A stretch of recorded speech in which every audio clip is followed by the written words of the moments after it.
Hey, it's Mark here, and welcome to the next edition of the Employee Survival Guide, where I tell you, as always, what your employer does definitely not want you to know about, and a lot more. Hey, it's Mark, and welcome back to another episode. Today's topic is performance defamation and truth decay in the American workplace.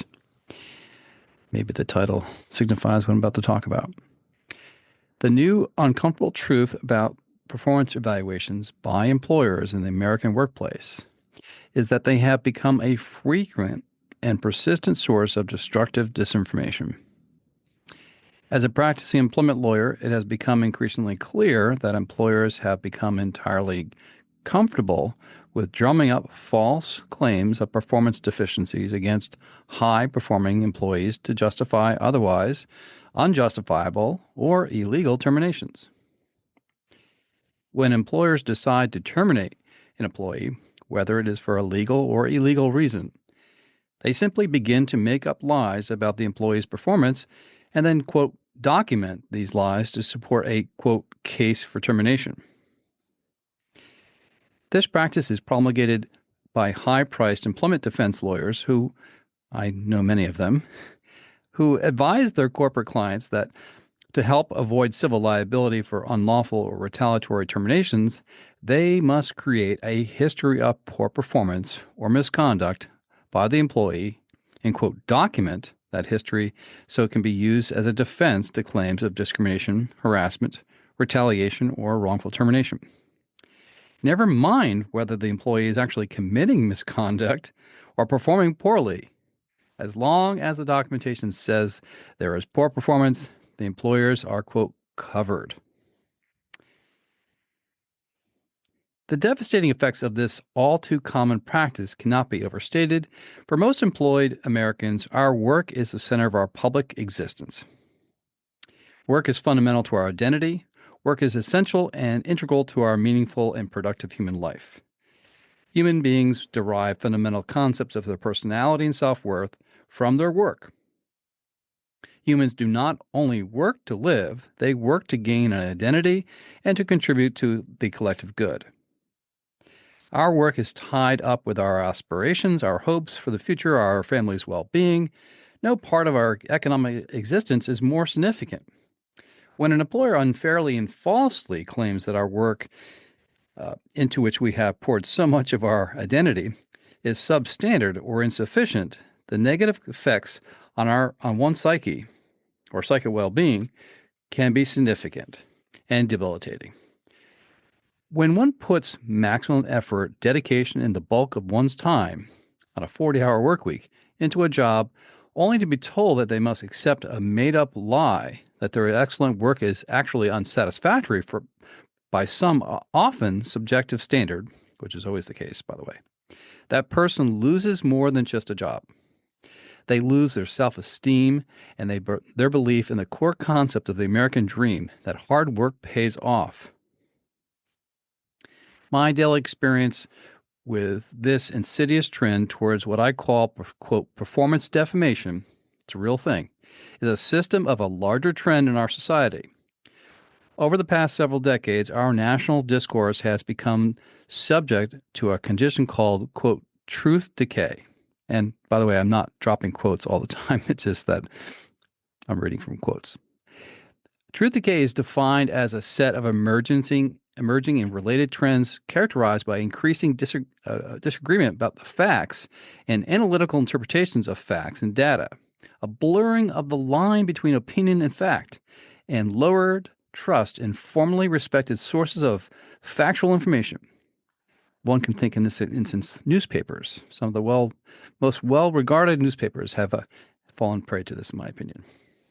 In short, facts have become a matter of personal opinion in this country. Performance defamation is a perfect example of truth decay, as it operates on the principle that as soon as an employer's opinion of an employee changes, the facts about their performance instantly change as well. I cannot count the number of times I've seen employees with years of long histories of excellent performance reviews, accolades, and awards suddenly deemed, quote, here's the quote again, incompetent or, quote, poor performers, right after they made a complaint of harassment or when a new manager arrives who does not like them or prefers another employee for some unknown reason. I'll add even one more to that. The lengthy history of someone's employment year and year after, several reviews every year and increase in salary and bonus, all of a sudden, within a matter of months, they're being put on a PIP or given a negative review. Telltale sign that something's going on and you need to find an employment lawyer. The practice of dishonest performance evaluations has become so commonplace that it is difficult to question anymore. Objective measures of performance are skewed in favor of subjective measures of performance, which is a fact. Most employers do use subjective measures, and are usually not based on fact. So be careful of that and look for it. Standards are easily altered so that minor infractions or common errors like typographical errors in draft documents are suddenly raised to the level of performance errors for the target employee, while the same mistakes or minor errors are ignored for the other employees. Subjective measures of performance like quote-unquote communication skills based on ordinary interactions are elevated to performance criticisms. Indeed, if the employer wants to find fault with a particular employee, it can do so whether there is a legitimate cause or not. These false performance evaluation practices are so widespread, they're not even questioned as ethical or legal anymore. In my experience, most working people fundamentally believe that it's wrong or should be illegal for an employer to simply concoct lies about their performance and use those lies to affect determination of employment. Most of my clients are shocked that there is no law against the obscene practice. There is not. In fact, our courts have gone to great lengths to shield employers, of course they have, from liability for this sort of defamation.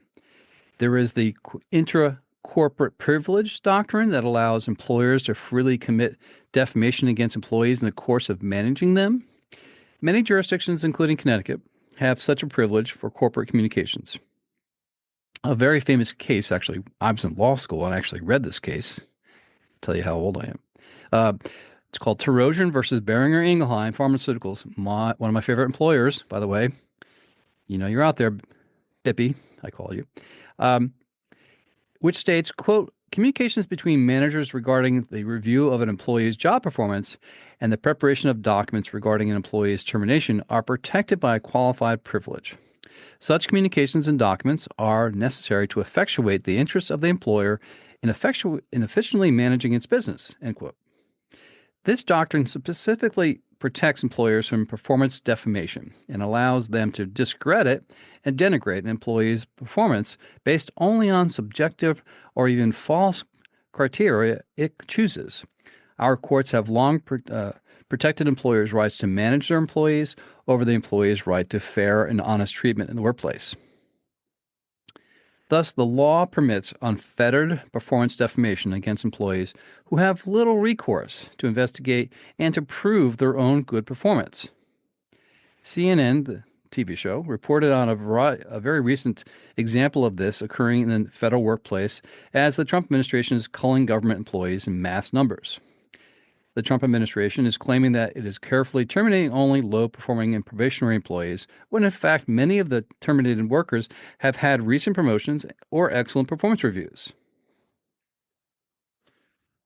This may be surprising to many, but this type of mass performance gaslighting is the norm in corporate America. Performance review or poor performance simply means that your employer wants you gone. While CNN calls it, quote, indiscriminate madness, it is nothing new. It is certainly not surprising to employment lawyers like myself. The same madness is taking place among private sector employers as well as in state and local governments. The current administration simply is employing a well-used playbook to rid itself of employees. One of the most deceptive tools in the employer's performance defamation arsenal is the Performance Improvement Plan, or PIP, and you've heard me talk about that damn thing over and over and over. The PIP process is intended to make the employer appear as if it's giving a poor-performing employee notice of their substandard performance and a structured, measured opportunity to improve that poor performance and thereby avoid termination. Sounds fair, right? Well, it's not. Nothing could be further from the truth. As an experienced employment attorney who advises employees through the PIP process on a daily basis, I can tell you that the PIP means you're already set to be terminated. I call it the writing on the wall. And they basically want you to quit, by the way, just so it's cheaper than if you just quit because they don't have to pay unemployment insurance benefits. Once you're on a PIP, the employer will not let you improve and save your employment regardless of what you do. They are just documenting your poor performance, never mind that your performance may be good or even excellent. The PIP is a complete sham, and in almost every case, as the employer inevitably sets either unreachable and unrealistic performance goals or simply makes the improvement criteria so subjective that any performance can be characterized as substandard. The PIP is truth, decay, in action. I like that phrase, truth, decay. It's got a lot of bite to it. While most working Americans believe they are entitled to fair treatment at work, to honest evaluation of their performance, and that they should be protected from arbitrary loss of their job, the law does not provide for any of those things. As an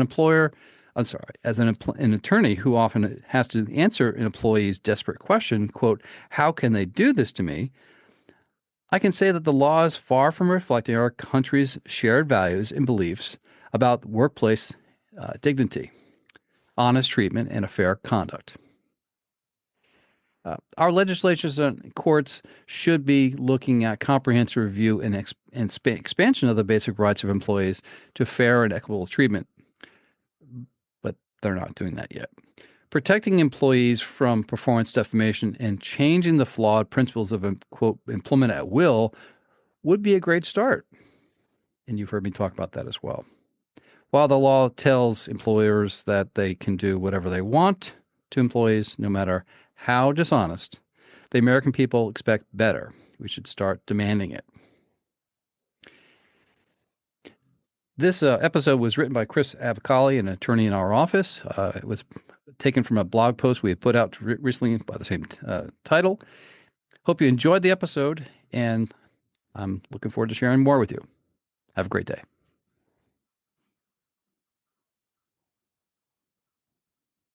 If you like the Employee Survival Guide, I'd really encourage you to leave a review. We try really hard to produce information to you that's informative, that's timely, that you can actually use and solve problems on your own and at your employment. So if you like to leave a review anywhere you listen to our podcast, please do so. And leave 5 stars, because anything less than 5 is really not as good, right? I'll keep it up. I'll keep the standards up. I'll keep the information flowing at you. If you'd like to send me an email and ask me a question, I'll actually review it and post it on there. You can send it to mcarey@capclaw.com. That's capclaw.com.